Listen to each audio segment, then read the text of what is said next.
permissible actions, disliked actions, and invalidators of salah. First, permissible acts in salah. Walking in salah due to some need with the condition that one does not turn away from the qibla.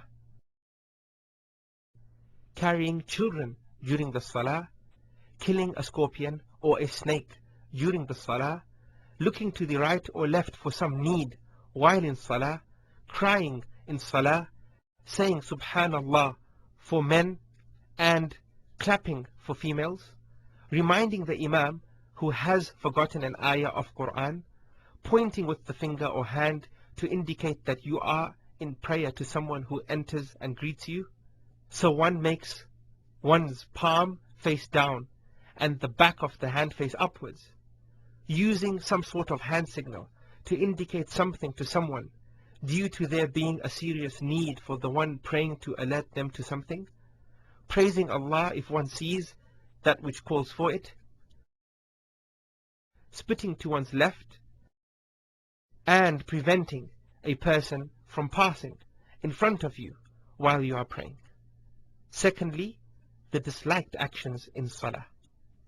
Entering the prayer while one is distracted, having their thoughts elsewhere, or being in a state which distracts himself or his imam, like holding back urine, wind, or defecation.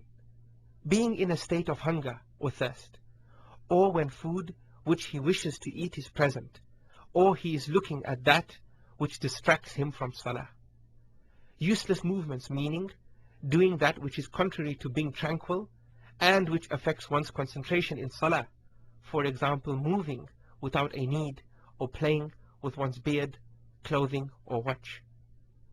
Cracking one's knuckles, or putting the fingers of one hand in between those of the other hand, and similar acts.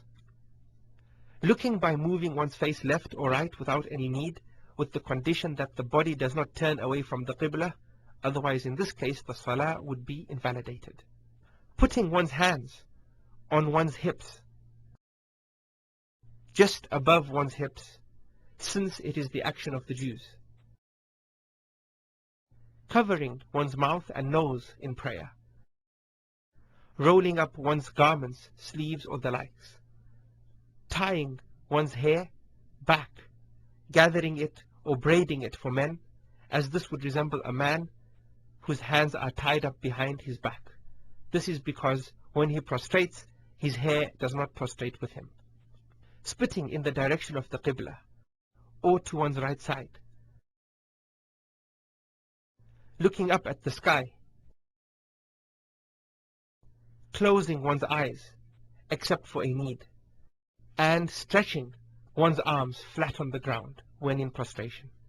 Third, the invalidators of salah.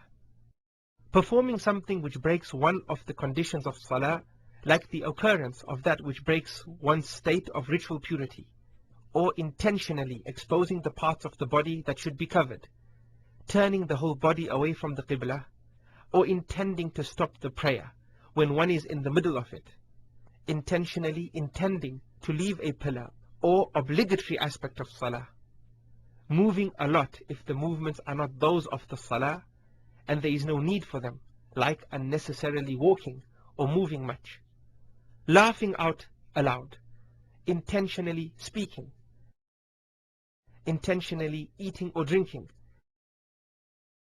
intentionally adding a rak'ah or pillar,